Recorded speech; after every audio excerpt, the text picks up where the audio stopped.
In 2008, Stephanie Izard became the first female chef to win the coveted first place on Top Chef. That moment not only helped her rack up a number of other accolades, but helped her kickstart her entrepreneurial side as well. Stephanie Izard isn't just an award-winning top chef, she's a trailblazer who's transformed her passion for food into a groundbreaking culinary career. But for Stephanie, cooking isn't just a profession, it's been a lifelong love affair with food. I grew up with a mom that was an amazing cook, and she is definitely why I'm sitting here today. We were in the kitchen together all the time. Food was a huge central piece in our family.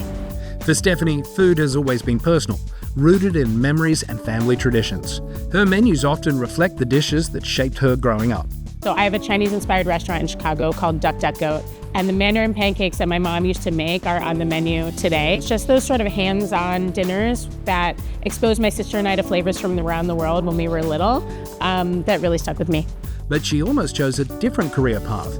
It wasn't until her father challenged her that Stephanie took the leap into cooking.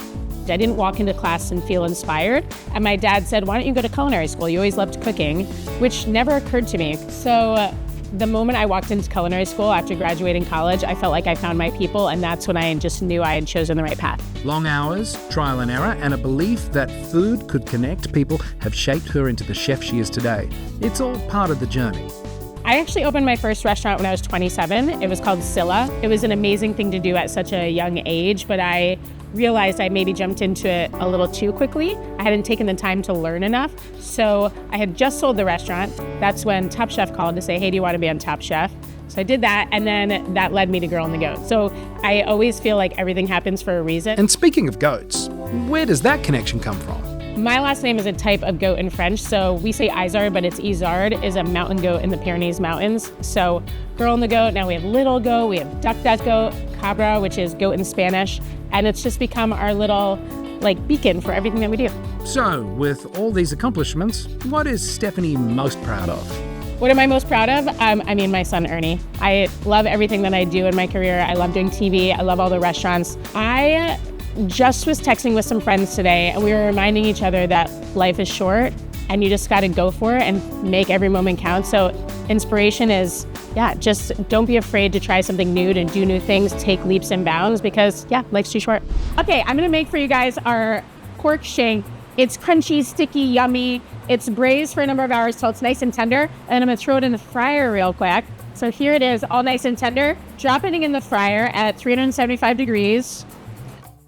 And it's gonna get all crunchy. While that's happening, I'm gonna make all the little salads that go on the side.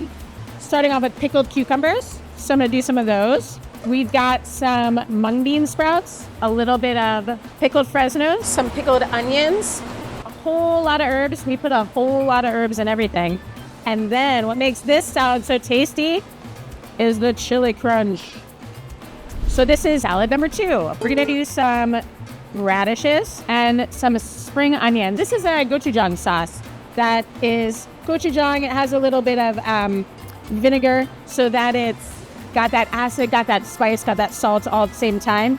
And we mix this all up, and it ends up having a flavor reminiscent of a kimchi. So that is salad number 2. So it is sticky soy.